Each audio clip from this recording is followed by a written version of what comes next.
ఆంధ్రప్రదేశ్ మాజీ ముఖ్యమంత్రి వైఎస్ఆర్ కాంగ్రెస్ పార్టీ అధినేత వైఎస్ జగన్మోహన్ రెడ్డి సుదీర్ఘ విరామం తర్వాత నేడు హైదరాబాద్లోని నాంపల్లి సిబిఐ కోర్టుకు హాజరు కానున్నారు.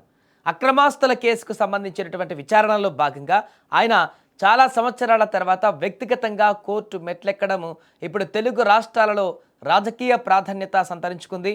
గత 6 ఏళ్లుగా అప్పుడు ముఖ్యమంత్రి హోదాలో ఉండడం, ఇతర కారణాల రీత్యా కోర్టు హాజరు నుంచి మినహాయింపు పొందుతూ వచ్చినటువంటి జగన్కి ఈసారి సిబిఐ నుంచి గట్టి ప్రతిఘటన ఎదురైంది.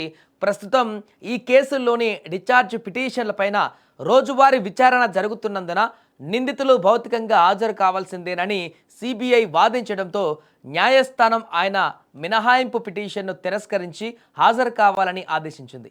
దీంతో ఈరోజు జగన్ నాంపల్లి కోర్టుకు రానున్నారు.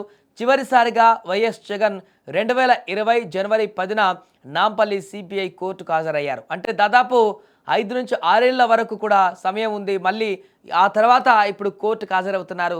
ఈరోజు జగన్ ఉదయం 9 గంటలకు తాడేపల్లి నివాసం నుంచి బయలుదేరి గన్నవరం విమానాశ్రయం మీదుగా 10 గంటల 45 నిమిషాలకు హైదరాబాద్లోని బేగంపేట చేరుకుంటారు. అక్కడి నుంచి నేరుగా 11 గంటల 30 నిమిషాలకు నాంపల్లి కోర్టుకు వెళ్లనున్నారు. కోర్టు విచారణ ముగిసిన అనంతరం మధ్యాహ్నం 12 గంటల 55 నిమిషాల సమయంలో లోటస్ పాండ్లోని తన నివాసానికి వెళ్తారు.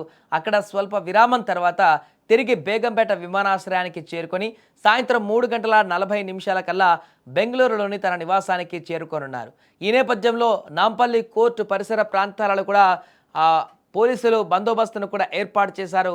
వైఎస్ జగన్ వస్తున్నటువంటి సందర్భంలో అక్కడ కట్టుదిట్టమైనటువంటి భద్రతను కూడా ఏర్పాటు చేశారు.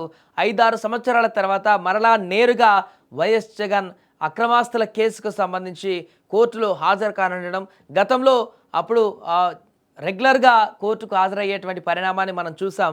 వైఎస్ జగన్ ముఖ్యమంత్రి కాకముందుకు ఆంధ్రప్రదేశ్కి, ఆ తర్వాత ముఖ్యమంత్రి అయిన తర్వాత మినహాయింపు పొందారు. భౌతికంగా కోర్టుకు హాజరవ్వడం నుంచి మినహాయింపు పొందినటువంటి సంగతి కూడా తెలిసిందే. ఇప్పుడు ఆంధ్రప్రదేశ్లో అధికారాన్ని కోల్పోయారు వైఎస్ జగన్. ఇప్పుడు తాజాగా సిబిఐ మరలా దీనికి సంబంధించిన పిటిషన్ వేయగా కోర్టు అనుమతితో ఇప్పుడు కూడా ఖచ్చితంగా వైఎస్ జగన్ ఈ యొక్క విచారణకు భౌతికంగా హాజరు కావాల్సిందేనంటూ కూడా వెల్లడించడంతో ఈరోజు ఖచ్చితంగా జగన్ ఆ కోర్టుకు వెళ్తున్నటువంటి పరిస్థితి ఏర్పడింది. ఇక ఇదే కొనసాగితే మరలా అనేక సార్లు కూడా నాంపల్లి కోర్టులో వైఎస్ జగన్ విచారణకు హాజరయ్యేటువంటి అవకాశం కూడా కనిపిస్తుంది. ఏదేమైనా కూడా మరి కాసేపట్లోనే వైఎస్ జగన్ నాంపల్లి కోర్టులో హాజరు కానుండడం అయితే 2 తెలుగు రాష్ట్రాలలో కొంత రాజకీయ ప్రాధాన్యతను సంతరించుకుంది.